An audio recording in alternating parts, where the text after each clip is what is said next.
ಹಟ್ಟಿ ಚಿನ್ನದ ಗಣಿ. ಏಷ್ಯಾ ಖಂಡದಲ್ಲಿಯೇ ಶುದ್ಧ ಚಿನ್ನ ಉತ್ಪಾದನೆ ಮಾಡುವ ದೇಶದ ಏಕೈಕ ಚಿನ್ನದ ಗಣಿ ರಾಯಚೂರು ಜಿಲ್ಲೆ ಲಿಂಗಸುಗೂರು ತಾಲೂಕಿನ ಹಟ್ಟಿ ಎಂಬ ಹಳ್ಳಿಯಲ್ಲಿ ಇದೆ. ಮೌರ್ಯ ಕಾಲದಿಂದಲೂ ಇಲ್ಲಿ ಚಿನ್ನದ ಗಣಿಗಾರಿಕೆ ಮಾಡಿದ ಕುರುಹುಗಳಿವೆ. ಇಲ್ಲಿನ ಮಾನವ ಅನಾದಿ ಕಾಲದಿಂದಲೂ ಬಳಸುತ್ತಿದ್ದನೆಂಬುದು ಸಂಶೋಧನೆಗಳಿಂದ ತಿಳಿದುಬಂದಿದೆ. ಹಟ್ಟಿಯಲ್ಲಿ ಉತ್ಪಾದಿಸಿದ ಚಿನ್ನವನ್ನು ಸಿಂಧೂ ಬಯಲಿನ ಜನರು ಬಳಸುತ್ತಿದ್ದರು. ಇದಕ್ಕೆ ಪೂರಕವಾಗಿ ಹರಪ್ಪಾ ನೆಲೆಯಲ್ಲಿ ದೊರಕಿರುವ ಚಿನ್ನದ ಆಭರಣಗಳನ್ನು ಹಟ್ಟಿಯ ಚಿನ್ನದಿಂದ ತಯಾರಿಸಲಾಗಿದೆ ಎಂದು ಲೋಹದ ವಿಶ್ಲೇಷಗಳು ದೃಢಪಡಿಸಿವೆ. ಭಾರತಕ್ಕೆ ಬ್ರಿಟಿಷರು ಬಂದ ನಂತರ ಆಧುನಿಕ ಚಿನ್ನ ಉತ್ಪಾದನೆ ಗಣಿಗಾರಿಕೆ ನಡೆಯುತ್ತಿದೆ. ಈಸ್ಟ್ ಇಂಡಿಯಾ ಕಂಪನಿಯ ಲೆಫ್ಟಿನೆಂಟ್ ಜಾನ್ ವಾರೆನ್ ಎಂಬುವವರು ಚಿನ್ನದ ನಿಕ್ಷೇಪಗಳನ್ನು ಹೊರತೆಗೆದರು.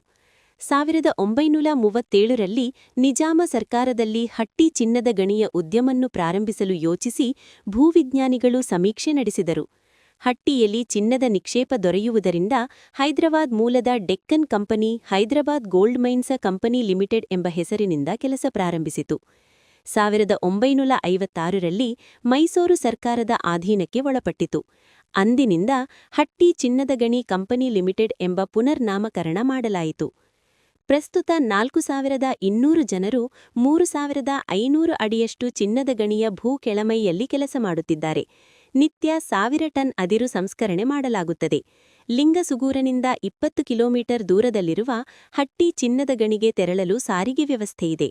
ಅರ್ಧ ಗಂಟೆಯಲ್ಲಿ ಚಿನ್ನದ ಗಣಿಗೆ ತಲುಪಬಹುದು. ಚಿನ್ನದ ಗಣಿಯಿಂದ ವಿಶ್ವ ಭೂಪಟದಲ್ಲಿ ಹಟ್ಟಿಗೆ ವಿಶೇಷ ಸ್ಥಾನವಿದೆ ಎಂದು ಡಾ. ಶರಣಪ್ಪ ಆನೆಹೊಸೂರು ರಚಿಸಿದ ಲಿಂಗಸುಗೂರು ದರ್ಶನ ಕೃತಿಯಲ್ಲಿ ಹೇಳಲಾಗಿದೆ.